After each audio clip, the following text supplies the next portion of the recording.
അരവിന്ദ് കെജ്രിവാളിന് ജാമ്യം കൊടുത്ത കേസിൽ സുപ്രീം കോടതി വ്യക്തമായ ചില അതിർവരമ്പുകൾ ഇഡിയോട് പറഞ്ഞിരിക്കുന്നു. നിങ്ങൾ arrest cannot be made at whims and fancies. വെറുതെയുള്ള തോന്നലുകൾ വെച്ച് ഒരു മനുഷ്യരെയും അറസ്റ്റ് ചെയ്യുന്ന പ്രവണതയിൽ നിന്ന് ഇഡി പിൻവാങ്ങണം. അത്തരം പ്രവൃത്തികൾ ഉണ്ടാകാൻ പാടില്ല. കഴിഞ്ഞ ദിവസം സുപ്രീം കോടതി ഇഡിക്ക് നൽകിയ നിർദ്ദേശമാണ്. നമുക്കൊക്കെ അറിയാവുന്നതുപോലെ ഡൽഹി മുഖ്യമന്ത്രി അരവിന്ദ് കെജ്രിവാൾ അറസ്റ്റിലായിരുന്നു. Prevention of money laundering act അഥവാ PMLA എന്ന് പറയുന്ന ആക്ട് പ്രകാരം അദ്ദേഹത്തെ അറസ്റ്റ് ചെയ്യുകയായിരുന്നു. അദ്ദേഹത്തിൻ്റെ അറസ്റ്റ് തുടർന്ന് ഇടയ്ക്ക് ഇലക്ഷന് ഒരു ഇടക്കാല ജാമ്യമൊക്കെ നൽകിയ ശേഷം വീണ്ടും അദ്ദേഹം ജയിലിൽ തന്നെ ആവുകയും ഇപ്പോൾ വീണ്ടും സുപ്രീം കോടതി ജാമ്യം അനുവദിക്കുകയും ചെയ്തു. ഈ ജാമ്യം അനുവദിച്ചുകൊണ്ട് പുറത്തുവിട്ട ഉത്തരവിലാണ് വളരെ വ്യക്തമായി ഈ സഞ്ജീവ് ഖന്ന, ദീപാങ്കർ ദത്ത എന്നിവരുൾപ്പെടുന്ന ബെഞ്ച് ചില അതിർവരമ്പുകൾ ഇഡിയോട് പറഞ്ഞിരിക്കുന്നത്. Power to arrest must be exercised very cautiously to prevent severe repercussions on life and liberties of individual. മനുഷ്യൻ്റെ ജീവിതവും സ്വാതന്ത്ര്യവും ഹനിക്കുന്ന തരത്തിലേക്ക് വെറുതെ തോന്നലുകൾ വെച്ച് ഏകപക്ഷീയമായ അറസ്റ്റുകൾ നടത്തുന്ന പ്രവണത ഇഡി അവസാനിപ്പിക്കേണ്ടതുണ്ട്. കാരണം ഇഡിയുടെ പല അറസ്റ്റുകളും തോന്നലുകളുടെ അടിസ്ഥാനത്തിൽ മാത്രമുള്ളതാണെന്ന് കോടതിക്ക് തോന്നിപ്പോകുന്നുണ്ട്. പല ആളുകളെയും ഇതുപോലെ തന്നെ അറസ്റ്റ് ചെയ്യുന്നതിൻ്റെ ഡേറ്റയും കോടതി ചൂണ്ടിക്കാണിക്കുകയുണ്ടായി.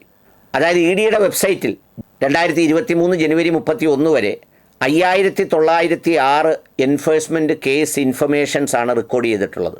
അതിൽ 531 കേസുകളിൽ 4954 സെർച്ച് വാറണ്ടുകളാണ് ഉണ്ടായിട്ടുള്ളത്. ഈ എൻഫോഴ്സ്മെൻറ്റ് ഡയറക്ടറേറ്റ് അത് റെക്കോർഡ് ചെയ്തിട്ടുള്ള കേസുകളിൽ 176 മുൻ MP, MLA, MLC എന്നിവർക്കെതിരെയാണ്. അതിലേതാണ്ട് 513 പേരെ അറസ്റ്റ് ചെയ്തിട്ടുണ്ട്.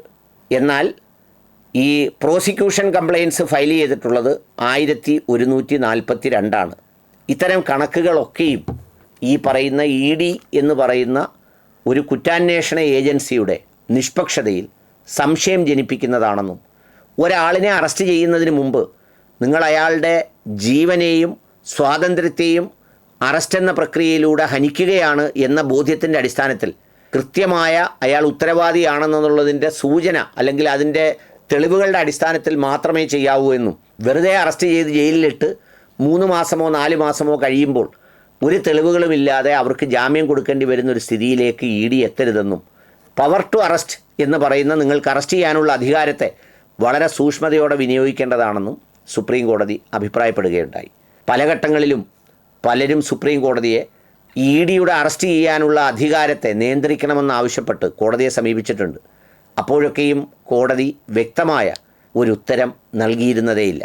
എന്നാൽ ഈ പറഞ്ഞ സംഗതികളിൽ ഇടയ്ക്കിടെ ചില സൂചനകളോ നിരീക്ഷണങ്ങളോ അല്ലെങ്കിൽ ഏതെങ്കിലും വിധിന്യായങ്ങളിൽ ചില വാചകങ്ങൾക്കോ അപ്പുറത്ത് ഇത് കൃത്യമായ രാഷ്ട്രീയ പ്രേരിതമാണോ എന്ന് പഠിക്കാൻ എന്തെങ്കിലും സംവിധാനങ്ങളോ അതല്ലെങ്കിൽ അത് പഠിച്ചതിൻ്റെ അടിസ്ഥാനത്തിൽ എന്തെങ്കിലും നിലപാടുകളോ ഒന്നും ഉണ്ടാകുന്നില്ല എന്നുള്ളതാണ് ഇതിൻ്റെ ഒരു പ്രത്യേകത.